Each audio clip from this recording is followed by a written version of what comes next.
आज दिल्ली के रामलीला मैदान में लाखों लोग जुटे हैं। मेरे साथ जो खास शख्स हैं, इनका नाम विजय कुमार बंधु हैं और एक हम लोग इस समय अभी रामलीला मैदान के पास में एक छोटा सा कमरा है, वहीं बैठे हुए हैं। काफ़ी गर्मी है, उमस है और यही वो शख्स हैं जिन्होंने लगभग पूरे रामलीला मैदान को भर दिया। लाखों लोग आए। इनकी मांग है ओल्ड पेंशन, जो 2004 में जो वाजपेयी की सरकार में बंद हुआ था उसको लागू किया जाए। जो भीड़ देखी आपने, आज संडे का दिन है। इनका कहना है कि सरकार ने स्वच्छता अभियान के नाम पर आज भी स्कूल खोले ताकि आसपास के टीचर नहीं आ पाएँ। रामलीला मैदान में इनकी बिजली काट दी गई। यही वो शख्सियत है। कब से चला रहे हैं आंदोलन? देखिए, मैं 2013 में उत्तर प्रदेश से इस आंदोलन की शुरुआत किया 2013 में। तब जब मैं इस बात को लेकर जाता था कि हमारी पुरानी पेंशन बहाल हो और निजी और एनपीएस ख़त्म हो, तो उस समय के दौर में संगठनों को, जो पुराने स्थापित संगठन थे, उनका भी बहुत ज़्यादा नेगेटिव रोल रहा और हमारे जो साथी एनपीएस में थे उनको बहुत जानकारी नहीं थी। तो उस समय बहुत कठिन काम था लोगों को समझा पाना, लेकिन फिर भी मुझे ये पता था कि ये बड़ा मुद्दा है और हमारे जीवन जुड़ा है, तो मैं लगातार लोगों को समझाता रहा, चलता रहा। 2015 से इस आंदोलन में तेज़ी आई और उसके बाद फिर हम इसको 17 में राष्ट्रीय स्तर पर ले आए और जो हम राष्ट्रीय स्तर पर ले आए, NMOPS, national movement for old pension, जिसका हमने स्थापना 17 में किया हैदराबाद में, जिसमें हम तमाम देश भर के संगठनों को, उनके लोगों को मैंने जोड़ा। और उसके बाद ये हमारी आज दिल्ली में चौथी बड़ी रैली है। इसके पहले मैं 30 अप्रैल 18 को, 26 अप्रैल 18 को, फिर जंतर मंतर पर करीबन 12 दिन लगातार हम लोग आमरण अनशन पर रहे और आज ये चौथा स्टेप है। बाकी राज्यों के अलग अलग क्षेत्रों में मैं लगातार काम करता रहा। आज पूरे देश में खड़ा। क्या रिपोर्ट है, आज कितने लोग आए थे? देखिए, हमारी, क्योंकि हम ही जानते हैं, दिल्ली आते रहते हैं, कि बहुत सारे राजनीतिक दल इस रामलीला को नहीं भर पाते हैं, ये भी मुझे पता है। जो मेरी रिपोर्टिंग है कि रामलीला में जितने तो थे उसका कम से कम 4-5 गुना दिल्ली के सड़कों पर है। ये अपने आप में अद्भुत बात थी।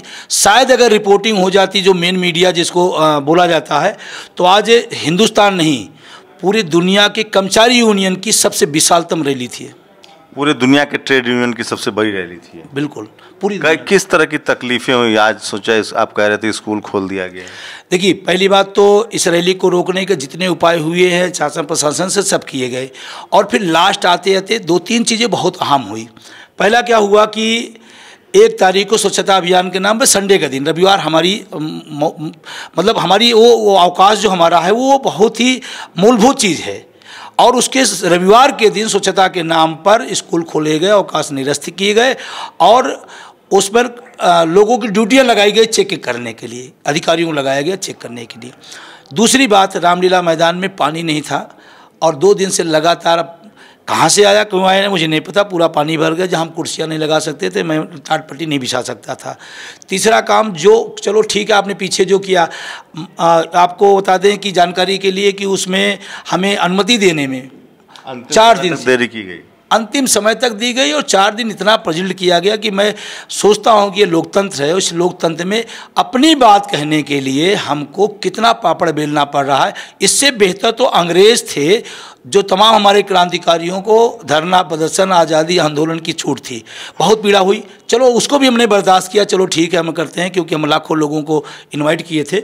आज जब हम वहाँ रैली कर रहे थे तो 3 बार हमारी लाइट काटी गई, 3 बार, और बार बार प्रशासन से कहा जा रहा है कि ऊपर से दबाव है, जल्दी रैली ख़त्म करिए। अरे भाई, मैं भी इसी देश का नागरिक हूँ, इसी देश का वोटर हूँ, हमारे अपनी बात, अच्छा सरकार माने न माने वो इसका बात है, लेकिन अपनी बात तो कहने दीजिए कम से कम। तो बहुत पीड़ादायक रहा, उस दृष्टिकोण में पूरा हुआ।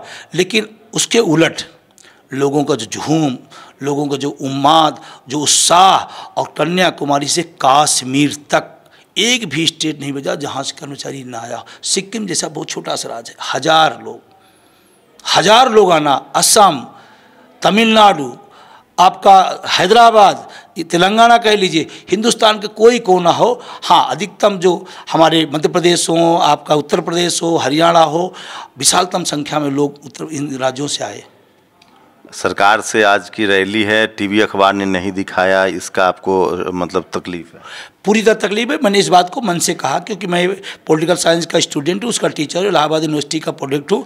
मैंने उनके लिए अलग से मंच बना रखा था कि आएंगे, हो सकता है बात उठाए। इतनी बड़ी रैली आई और एक भी चैनलों को वहाँ ना आना, या जो लोग आए उनका स्वागत है, लेकिन जो हमारे मेन थीम की बात थी वो पूरा खाली। और मैंने मन से कहा कि ये मीडिया का धर्म नहीं है, हम भगवान के मंदिर में जाएँ, हम पूजा पाठ करें, हम उनसे मांगे, वो दे ना दे उनका, लेकिन हमने तो अपना काम किया ना। अब आप आए ही नहीं, दिखाए ही नहीं, तो आप चौथा स्तंभ तो हम समझते हैं कि सबसे ज़्यादा खराब स्थिति में है। सोशल मीडिया पर आपकी रैली भीड़ की वजह से ट्रेंड हो रही है, क्या उसके बाद पिछले 4-5 घंटों में किसी ने संपर्क करने की कोशिश की है सरकार की तरफ से? नहीं, सरकार की तरफ से तो अभी तक जो वही मंच पर प्रशासन द्वारा लाया गया कि भाई आपका ज्ञापन है, उसको लेना है, तो उन्होंने कहा कि वहाँ पर अधिकारी लोग बैठे हैं और आप वहाँ ज्ञापन आ गया। हम कह रहे मैं ज्ञापन वापन देने नहीं आऊँगा, आपकी इच्छा हो, आप रूल्स है, आप अपना आपकी ड्यूटी आप बजाइए, आप मंच पे आइए, हम दे देंगे, वहाँ कोई दिक्कत नहीं है। लेकिन शासन तरफ से ऐसा नहीं हुआ। और मैं आप कहता हूँ आज लाइट काटी गई है, लाखों लोग गए हैं, हम वोट काटेंगे। क्या लग रहा है कि क्या डिमांड है वो एक बार बता दीजिए। पुरानी पेंशन बहाली, निजीकरण की समाप्ति हमारा एजेंडा है। एनपीएस से जहां हमारा भविष्य खराब हो रहा, वैसे निजीकरण से हमारे नौजवानों को वर्तमान खराब। हम इसके निजीकरण के खिलाफ है, पुरानी पेंशन के समर्थन में है। अगर सरकार नहीं मांगती है, चुनावी साल है, 2024 में चुनाव है, अभी 4 राज्यों में चुनाव है, राजस्थान, मध्य प्रदेश, छत्तीसगढ़, तेलंगाना, क्या आप पॉलिटिकल बैटल के लिए तैयार हैं? देखिए, आज आपके रिपोर्टर आए होंगे, मैं 19 हमने शपथ दिलाई है, हमारी पूरी संगठन ने आज शपथ दिलाया।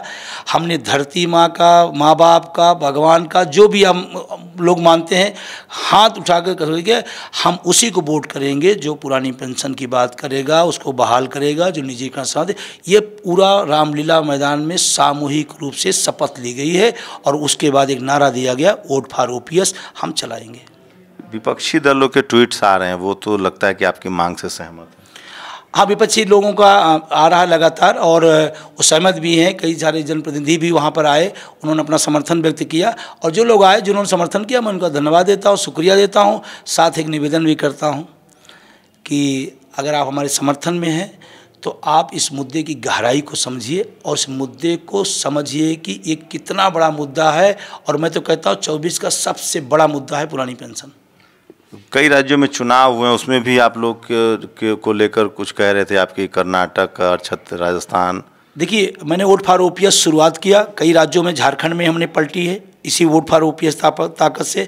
हमने बिहार के अंदर जिन्होंने हमारे मुद्दे को रखा, हमने उनको समर्थन दिया। जहां उनको 12% पोस्टल बैलेट मिलते तो वहाँ 82% मिले। उत्तर प्रदेश के अंदर प्रमुख विपक्षी पार्टी ने उसको रखा, हमने समर्थन किया। 312 सीट ऑन रिकॉर्ड बोल रहा हूँ, 312 सीट पोस्टल बैलेट में कर्मचारियों ने एक मुक्ता होकर जिताया। उसके बाद हम बढ़े हिमाचल तरफ। हिमाचल में चुनौती के साथ हमने हटाया और वहाँ मुख्यमंत्री जी हारने के बाद एक ही बात कहा कि हमें ओपीएस वालों ने हरा दिया, वो चाहे हिमाचल को, चाहे कर्नाटक, दोनों जगह। और आने वाले टाइम जो विधानसभा है या लोकसभा आएगा, हमारा ये अभियान जारी रहेगा। और जाति, धर्म, भाषा सब भूल करके अपने पेट पे आ गए हैं, क्योंकि जो पेट पे चोट मारेगा हम उसे वोट की चोट मारेंगे। कहाँ कहाँ ओपीएस अभी लागू है स्टेट वाइज अगर बात करें? देखिए, पश्चिम बंगाल ने कभी भी ओपीएस बंद ही नहीं की, पहले भी थी, चल रही थी। उस समय 3 स्टेट के त्रिपुरा, केरला और पश्चिम बंगाल, लेकिन बाद में वहाँ पर त्रिपुरा और केरला में फिर ख़त्म हो गई, अब पश्चिम बंगाल बच रही। उसके बाद हमारे एनएमओपीएस अटेवा के संघर्षों की बदौलत हमने राजस्थान, हमने छत्तीसगढ़, हम सब ने झारखंड, हम सब ने हिमाचल लागू करा लिया है। अभी हमारा पंजाब, कर्नाटका, सिक्किम या 2-3 राज्यों से हमारी बातचीत चल रही है, जहाँ पर हो सकता है जल्दी ही परिणाम आए। एक आखिरी सवाल, कितने कर्मचारी इससे सीधे सीधे आप लोगों से जुड़े होंगे? देखिए, जो हमारी एनपीएस की संख्या है लगभग 1 करोड़ है पूरे देश में। देखिए, अब जुड़ने क्या क्या, बहुत सारे लोग जुड़ते हैं, बहुत सारे लोग नहीं जुड़ते, बहुत सारी सामाजिक चीज़ सोच पाते हैं, नहीं जुड़ते। लेकिन 1 करोड़ लगभग एनपीएस में है। और 1 करोड़ अगर है तो 5 वोट हमारे घर में है, 5 करोड़ वोट है। और हम सब मास्टर हैं, अगर 5 वोट और पलट दिए तो पिछली जो 19 में सरकार बनी थी 23 करोड़ बनी थी, और हम अगर 10 तक ले गए तो 10 करोड़ का माइनस करेगा, जिसको राजनीता से बहुत कम समझता आंकता है कि कितने लोग हैं। लेकिन हम प्रभावित बहुत करेंगे, इसमें कोई दो राय नहीं। तो सोचिए ये विजय कुमार बंधु हैं जो आज जो रामलीला मैदान में जो जन सैलाब देखा उसके सूत्रधार हैं और ओल्ड पेंशन स्कीम जो है जिसको लागू करने की ये लड़ाई लड़ रहे हैं। आप लोग अपनी पूरी बातचीत पर अपनी प्रतिक्रिया जरूर दीजिए कि क्या इनकी मांगे जायज़ है या सही है। और अगर सरकार नहीं मानती, इनका सीधा सीधा कहना है कि 2024 का चुनाव नज़दीक है, अगर सरकार ने हमारी बात नहीं मांगी तो हम वोट के रूप में इसका बदला लेंगे। कैमरा आशीष के साथ शंभू कुमार सिंह, नेशनल दस्तक, दिल्ली। नेशनल दस्तक की आपसे गुजारिश है कि अगर इसको बचाना चाहते हैं तो नेशनल दस्तक को सब्सक्राइब करने के लिए रेड कलर के सब्सक्राइब बटन को दबाएं, फिर बेल आइकन की घंटी दबाएं। नेशनल दस्तक को बचाने के लिए बहुत ज़रूरी है कि हर खबर को शेयर करें, लाइक करें, कमेंट जरूर करें।